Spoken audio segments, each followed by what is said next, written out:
Sejamos sinceros, se o Flamengo ainda estivesse jogando, o placar ainda estaria 0 a 0.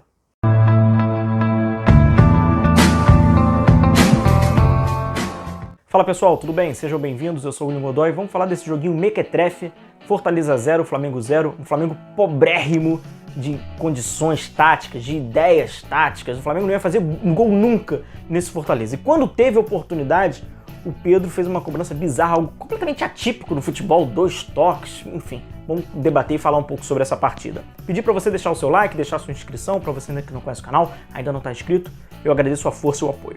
Eu vou trazer para vocês alguns pontos táticos para nós estudarmos e analisarmos juntos. Tem algumas condições do jogo que não é nenhuma novidade. O Fortaleza iria condicionar o seu jogo na organização defensiva, iria pautar o seu jogo na organização defensiva e o Flamengo teria a posse de bola o tempo inteiro, o Flamengo teria que buscar e criar os espaços, porque a gente já sabia qual seria a estratégia do Fortaleza. Pois bem, discutimos até na nossa live antes do jogo que os espaços pelos lados seriam aqueles maiores que o Flamengo poderia aproveitar melhor, porque o Flamengo iria condicionar o seu jogo com toque de bola, abriria os corredores para atacar esses espaços. O Rogério Ceni tem uma opção pelo lado esquerdo que já é meio que esquisita, que é o René. René é um jogador apenas defensivo. É um jogador que no setor ofensivo ele não te dá esse apoio. Eu vou mostrar para vocês uma imagem que é muito bizonha, porque a gente vê que não é a dele, ele não se sente confortável, o negócio dele é a organização defensiva, mas o Flamengo precisava desse apoio na profundidade também pelo lado esquerdo. Um outro ponto que também acaba preocupando a torcida do Flamengo, sejamos sinceros, terminar uma partida com René, Diego, Vitinho e PP em campo, tem alguma coisa errada. É lógico que o nível de competitividade do Flamengo não é o melhor, foi uma atuação muito pobre e o Rogério Ceni promoveu algumas mudanças que não funcionaram e não iriam funcionar. Repito, se o Flamengo ainda estivesse no Castelão, o jogo estaria 0 a 0. Apenas um fato curioso que a gente não pode ignorar. Durante a semana a gente vê algumas matérias, entre parênteses, de alguns coleguinhas da imprensa, que os jogadores estão satisfeitos com os treinos do Rogério Ceni, umas matérias meio sem pé, sem cabeça.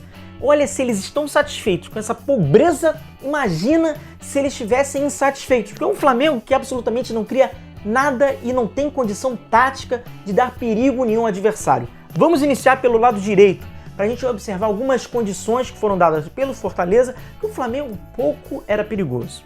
A bola vem de direita pelo Isla, muita gente fala, né, que o Isla não é mais aquele que ataca a profundidade, que o Isla não consegue explorar o corredor. Entenda nessa partida do Fortaleza o que acontece. Esse aqui é o Everton Ribeiro, né? O Everton Ribeiro bem marcado, há um triângulo, o Everton Ribeiro está dentro do triângulo de marcação do Fortaleza e a gente observa que o passe do Rodrigo Caio para o Isla já tem 2 jogadores do Fortaleza fazendo movimento para diminuir a largura do campo do Flamengo pelo lado direito, com isso limita o jogo do Isla, porque o Isla não é um condutor da bola. O Isla não vai dominar essa bola, partir para dentro do lateral esquerdo do adversário e vai levar e conduzir até a linha de fundo. Ele é um jogador de atacar a profundidade sem a bola. Com esse movimento, é um movimento suficiente para já tirar a profundidade do Isla, dobrando a marcação. E a gente vai observar muito isso.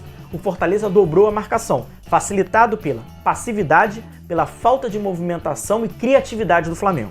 Lado esquerdo. O lado esquerdo do Flamengo, a gente observa que é o Bruno Henrique, que joga um pouco mais à frente com o Pedro. O Bruno Henrique tendo a liberdade de tentar flutuar mais próximo à grande área, para tentar até mesmo induzir a marcação, a forte marcação da última linha do Fortaleza. E aqui a gente observa que é o Bruno Henrique com 3 jogadores do Fortaleza próximo a ele. E com o René bem aberto pelo lado esquerdo, mas um René tímido. Um René que não ataca, porque ele não tem essa agressividade no jogo ofensivo. E não vai querer o Rogério Ceni inventar que ele de um dia para a noite queira ser agressivo, queira ser intenso ofensivo. Ele não é isso e nunca foi isso. Mas ele tem um jogador para fazer isso, que é o Ramon. Mas o Ramon é novo, então ele acaba preterindo o jogador mais novo para apostar numa experiência que a gente já sabe do que vai dar. Então a gente observa que é um René, inclusive, parado, que não ataca a profundidade, com o Bruno Henrique que acaba atraindo 3 jogadores, abre o corredor, mas esse corredor não é explorado e nem sabe como explorar. A partida do Bruno Henrique não foi boa, isso é um fato. Tiraram a profundidade do Bruno Henrique. O Bruno Henrique precisa de profundidade para ter aceleração, para ter velocidade. E olha que acontece o condicionamento tático do Bruno Henrique.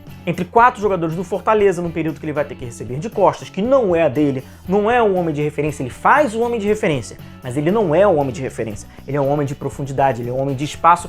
Vai sendo nulo nessa opção de jogo e o Flamengo vai tendo apenas no lado esquerdo o tímido, como eu falei, o time do René abrindo para dar opção. Não é o cenário ideal, inclusive, para enfrentar uma equipe que está postada e dobrando a marcação, sobretudo nos principais jogadores.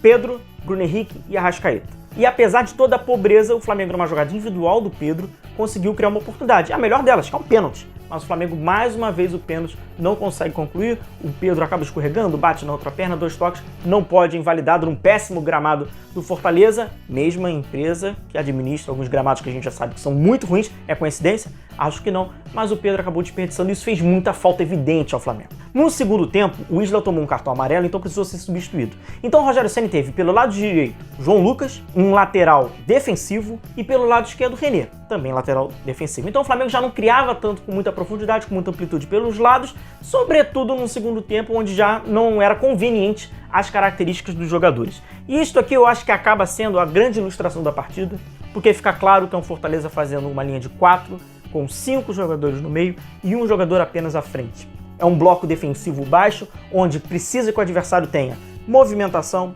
criatividade, passes para quebrar linhas e inversões. Tudo que o Flamengo não tinha. O Flamengo não conseguiu dar uma inversão para colocar um jogador que estava aberto, dando amplitude em oportunidades para atacar os espaços. O Flamengo não conseguiu criar os espaços na defesa do Fortaleza. Sem sombra de dúvidas, uma das piores atuações do Flamengo no ano. Acabou sendo facilmente condicionado pelo adversário, saiu com 0-0, que é péssimo. Inclusive, eu estou gravando esse vídeo antes do jogo entre Fluminense e São Paulo. O Flamengo precisava vencer, vai depender agora de resultados, não depende mais de si. Fecho o vídeo por aqui, me despeço mais uma vez, mandando um abraço a todos, agradecendo, like e inscrição. Até o próximo, pessoal. Forte abraço. Tchau, tchau.